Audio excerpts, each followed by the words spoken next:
Hi guys, இன்னைக்கு வந்து oops concept பார்க்கலான்னு ஃபர்ஸ்ட் அப்டேட் கொடுத்துருந்தேன் and this is my first reel of related to some studies or IT skills. Main reason I started today is my brother. He just asked me, I'm a final year student, what I need to do to go attend some internships or what I need to do as a fresher. So I just really thought, okay, I can give some useful tips to all of you. Also, he can also see this.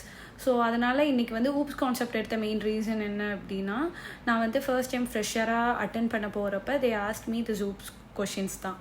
And even till no நான் 2 years எக்ஸ்பீரியன்ஸாக இப்போ interview attend பண்ணாலுமே தே asking me this questions. So இப்போ நான் வந்துட்டு எனக்கு என்ன தெரியும்னு தான் நான் சொல்லிக் கொடுக்க போகிறேன். நான் வந்துட்டு எப்படி இன்டர்வியூ ப்ரிப்பேர் பண்ணுவேன், நான் என்கிட்ட என்ன மாதிரி நோட்ஸ் இருக்குது, எனக்கு ஈஸியாக புரிகிறதுக்கு என்ன இருக்குன்னு தான். ஸோ எனக்கு தெரிஞ்சதை நான் சொல்லித்தரேன். ஈவன் அது தப்பாக இருந்தாலுமே if any one knows please correct me, I will also learn. And தெரிஞ்சதை I will share with you guys. So நம்ம போகலாமா? எப்படி first of all I will say like ஃப்ரெஷராக நீங்கள் என்ன பண்ணலாங்கிற இதை வந்துட்டு நான் இன்னொரு வீடியோவில் கொடுக்குறேன். எந்த மாதிரி ஸ்டெப்ஸ் ஃபாலோ பண்ணணும், எப்படி போகணும், என்ன பண்ணணுன்ட்டு. இன்றைக்கி வந்து டைரெக்டாக நம்ம வந்து ஊப்ஸ் கான்செப்ட் போகலாம். ஆக்சுவலி ஒரு விஷயம் படிக்கிறோன்னா டிஃப்ரெண்ட் டைப்ஸ் ஆஃப் இதில் படிப்பாங்க. சில பேர் வந்துட்டு நோட் பேட் மாதிரி போடுவாங்க, சில பேர் வந்துட்டு ஸ்லைட்ஸ் வச்சுருப்பாங்க. Depends upon people. நான் யூஸ்வலி என்ன பண்ணுவேன்னா ஹேண்ட் ரிட்டன் தான். எனக்கு வந்து கையால் எழுதுனா மட்டும் தான் எனக்கு வந்து ஒரு திருப்தி இருக்கும். ஸோ நான் வந்து இப்போ சொல்லிக் கொடுக்கும்போது நான் என்னோடய நோட் பார்த்தே உங்களுக்கு சொல்லித்தரேன். அது எந்தளவுக்கு கிளியர் ரீச் ஆகும்னு தெரில. இஃப் இந்த வீடியோ அது அந்தளவுக்கு இல்லைன்னா நான் நெக்ஸ்ட் டைம் வந்துட்டு ஸ்லைட்ஸ்லாம் ப்ரிப்பேர் பண்ணி சொல்லித்தரேன். நான் வந்து இன்டெப்த்தாக போகலை, ஜஸ்ட் பேசிக் என்னன்னா என்ன, எப்படி கேட்டால் இன்டர்வியூவில் எப்படி சொல்லணுங்கிறத சொல்ல போகிறேன். ஏன்னா நானுமே ப்ரிப்பேர் பண்ணலை, நான் ஆல்ரெடி எழுதி வச்ச நோட்ஸ் தான் உங்களுக்கு ஷேர் பண்ண போகிறேன். ஸோ வந்து நான் இப்போ உங்களுக்கு நோட் காட்டுறேன், உங்களுக்கு புரியுதா என்னன்னு தெரியல. பட் வந்துட்டு ஊப்ஸ்னால் என்னென்னு பார்க்கணும். ஊப்ஸ்னால் என்னென்னு பார்த்தீங்கன்னா ஆப்ஜெக்ட் ஓரியன்டட் ப்ரோக்ராமிங் சிஸ்டம். அது என்ன பண்ணும் அப்படின்னு பார்த்தீங்கன்னா ஒரு கோடை வந்துட்டு ஆர்கனைஸ் பண்ணும். அதாவது ஆப்ஜெக்டாக அந்த ஆப்ஜெக்டில் என்ன இருக்கும்னா டேட்டா, மெத்தட். இது வந்து ட்ரை பிரின்சிபல் ஃபாலோ பண்ணும். அதாவது do not repeat yourself. Main use of இந்த ஊப்ஸ் பார்த்தீங்கன்னா, இப்போ நம்ம ஒரு கோடு எழுதுகிறோன்னா ரிப்பீட்டடாக அது எழுதாமல் நம்ம வந்துட்டு சில பல ஸ்டெப்ஸ் யூஸ் பண்ணி ஷார்டன் பண்ணி லைக் நம்ம ரீயூஸ் பண்ணிக்கலாம். ஓகேங்களா? அதனால தான் இந்த ஊப்ஸ் கான்செப்ட் மெயினாக நம்ம யூஸ் பண்ணுற மெயின் ரீசன். அதுக்கப்புறம் ஊப்ஸோட மெயின் 4 பில்லர்ஸ் என்னன்னு பார்த்தீங்கன்னா அப்ஸ்ட்ராக்ஷன், என்கேப்சுலேஷன், பாலிமார்ஃபிசம், இன்ஹெரிட்டன்ஸ். இந்த 4 விஷயம் தான் மெயினாக இருக்கும். இந்த 4 விஷயம் வச்சு தான் கொஷின்ஸுமே நமக்கு அடிக்கடி இருக்கும். ஸோ அது ஒவ்வொரும் என்ன பண்ணும், இதை வந்து நம்ம ஈஸியாக எப்படி ஞாபகம் வச்சுக்கலாம். நான் வந்து எப்படி படிப்பேன்னா டே டு டே லைஃப் வச்சு ஈஸியாக ஞாபகம் வச்சா நமக்கு மறக்காது. ஸோ அந்த ஒரு ட்ரிக்குமே நான் உங்களுக்கு சொல்லித்தரேன். இப்போ ஃபர்ஸ்ட் வந்து இப்போ ஃபார் எக்ஸாம்பிள் என்கேப்சுலேஷன்னா என்ன அப்படின்னு இன்டர்வியூர் கேட்குறாங்க. நம்ம வந்து டெக்னிக்கலாக நம்ம ஆன்சர் பண்ணணும். ஸோ அது எப்படி நம்ம டெக்னிக்கலாக ஆன்சர் பண்ணலாம்னு வில் ஷோ யூ நோ. இப்போ என்கேப்சுலேஷன் அப்படின்னு பார்த்துட்டிங்கன்னா protecting data by keeping it private and exposing methods to access or modify it. இப்போ ஃபார் எக்ஸாம்பிள் இந்த எக்ஸாம்பிள் எடுத்துக்கிட்டிங்கன்னா பேங்க் அக்கௌண்ட். இந்த பேங்க் அக்கௌண்ட்டில் பார்த்தீங்கன்னா நமக்கு வந்துட்டு இந்த ப்ரைவேட் டெசிமல் பேலன்ஸ் இதை வந்து அவங்க ப்ரைவேட்டாக வச்சுக்கிறாங்க. அப்போது இதை ப்ரைவேட்டாக வச்சுட்டு அவங்க வந்து என்ன எக்ஸ்போஸ் பண்ணுறாங்க, என்ன மெத்தட் அவங்க அக்சஸ் பண்ணணும், இல்லை எதை அவங்க மாடிஃபை பண்ணணும், அதை மட்டும்தான் அவங்க எக்ஸ்போஸ் பண்ணுறாங்க. ஸோ இந்த மாதிரி இருக்கிறது பேர் தான் என்கேப்சுலேஷன்.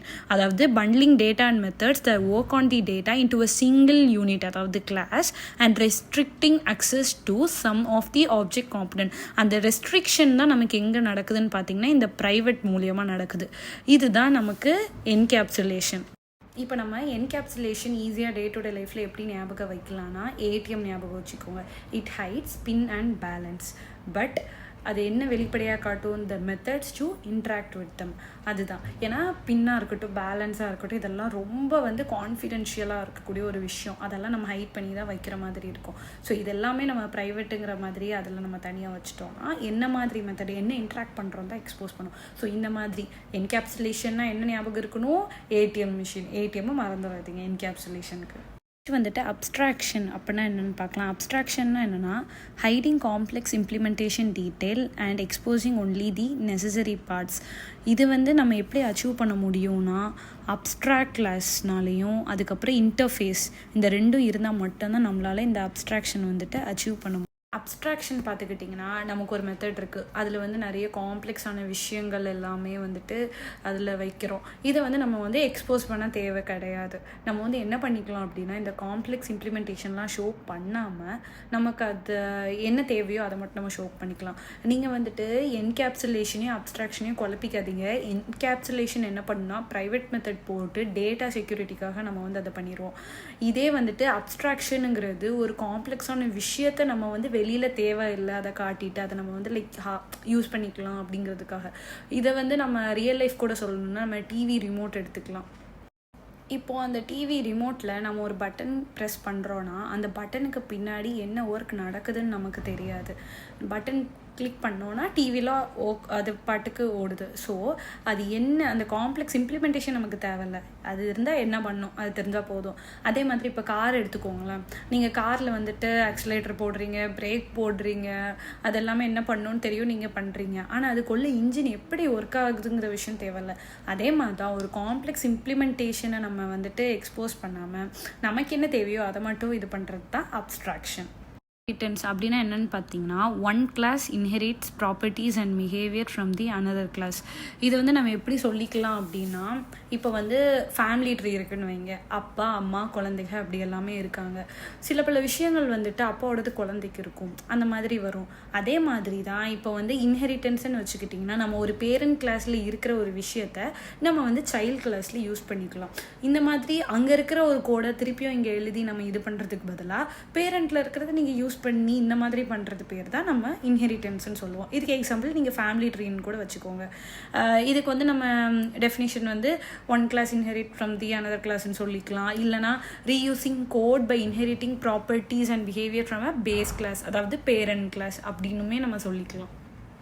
பாலிமார்ஃபிசம் இதுதான் இங்கே ரொம்ப ரொம்ப இம்பார்ட்டன்ட் கான்செப்ட் இன் ஓப்ஸ். இது எனக்கு இன்டர்வியூவில் நிறைய டைம் கேட்டிருக்காங்க.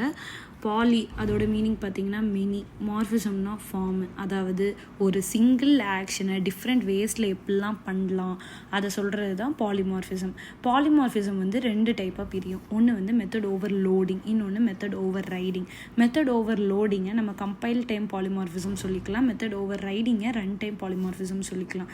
மெத்தட் ஓவர் லோடிங் பார்த்துக்கிட்டிங்கன்னா அதுக்கு வந்துட்டு சேம் நேம், அதாவது மெத்தட் இருக்கும் அண்ட் டிஃப்ரெண்ட் பேராமீட்டர்ஸ் இருக்கும். இந்த எக்ஸாம்பிள் எடுத்துக்கிட்டிங்கன்னா இது ரெண்டுத்துக்குமே ஆடுங்கிறது சேம் தான். ஆனால் அதோட பேராமீட்டர்ஸ் வந்துட்டு இங்கே 2 பேராமீட்டர், இங்கே 3 பேராமீட்டர் டிஃப்ரெண்ட்டாக இருக்கா. இப்போ இங்கே பார்த்தீங்கன்னா இந்த மாதிரி டேட்டா டைப் இன்ட் டபுள் இதுவும் டிஃபர் ஆகுது. ஸோ இந்த எக்ஸாம்பிளுமே நீங்கள் எடுத்துக்கலாம். இந்த மாதிரி இருக்கிறது தான் மெத்தட் ஓவர் லோடிங். இதே மெத்தட் ஓவர் ரைடிங் எடுத்துக்கிட்டிங்கன்னா, இந்த மெத்தட் ஓவர் ரைடிங் இந்த கான்செப்ட் வந்து ரொம்ப ரொம்ப இம்பார்ட்டன்ட் எல்லாத்தையும் விட. இப்போ இந்த மெத்தட் ஓவர் ரைடிங் அப்படின்னா என்னென்னா, allow subclass to provide specific implementation of method that is already defined in parent class. அதாவது ஒரு பேரண்ட் கிளாஸில் ஒரு மெத்தட் இருக்குது, அதை வச்சு ஒரு ஸ்பெசிஃபிக் இம்ப்ளிமெண்டேஷனை நம்ம எழுதுறது தான் என்னது run time polymorphism. For example இது இந்த கிளாஸ் அனிமலுங்கிற கிளாஸில் வர்ச்சுவல் போட்டு வாய்ட் ஸ்பீக் அப்படிங்கிற ஒரு இது ஆல்ரெடி டிஃபைன் பண்ணிட்டாங்க, already defined in the parent class. இந்த மெத்தடில் நம்ம வந்து என்ன பண்ணுறோம், சப் கிளாஸ் வந்துட்டு ஒரு ஸ்பெசிஃபிக் இம்ப்ளிமெண்டேஷனை பண்ண போகுது. அப்போ என்ன பண்ணுவோன்னா, இந்த பேரண்ட் கிளாஸில் இருக்க இந்த மெத்தட் அது வந்து ஓவர் ரைட் பண்ணி, இப்போ டாக்னா என்ன பண்ணும், பார்க் பண்ணும். ஸோ அதோட ஸ்பெசிஃபிக் இம்ப்ளிமெண்டேஷனை இங்கே எழுதிடும். ஸோ இந்த மாதிரி இருக்கிறது எல்லாமே என்னது மெத்தட் ஓவர் ரைடிங். இதை வந்துட்டு நம்ம வர்ச்சுவல் ஓவர் ரைட் மூலியமாக நம்ம வந்து அச்சீவ் பண்ணலாம். இதுதாங்க ஊப்ஸோட மெயின் பேசிக். அந்த 4 பில்லர்ஸ் தான் இன்றைக்கி பார்த்துருக்கோம். ஆனால் இது மட்டும் ஊப்ஸ் கான்செப்டில் இன்னும் இருக்குது. இதில் இன்டர்ஃபேஸ்லாம் டெப்த்தாக இருக்குது. டிஃப்ரென்ஷியேஷன் நமக்கு எப்படி கேட்பாங்கன்னா, இப்போ அப்ஸ்ட்ராக்ட்டுக்கும் இன்டர்ஃபேஸ்க்கும் என்ன டிஃப்ரென்ஸு, இப்போ பார்த்தீங்கன்னா என்கேப்சுலேஷன் அப்ஸ்ட்ராக்ஷன்லாம் கிட்டத்தட்ட சேமாக இருக்குது. இதுக்கு என்ன டிஃப்ரென்ஸ், இந்த மாதிரிலாம் நிறையா இருக்குது.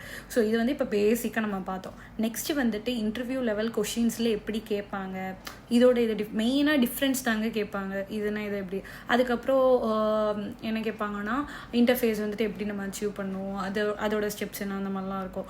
ஸோ நெக்ஸ்ட் வீடியோவில் நம்ம அதெல்லாம் கவர் பண்ணலாம்.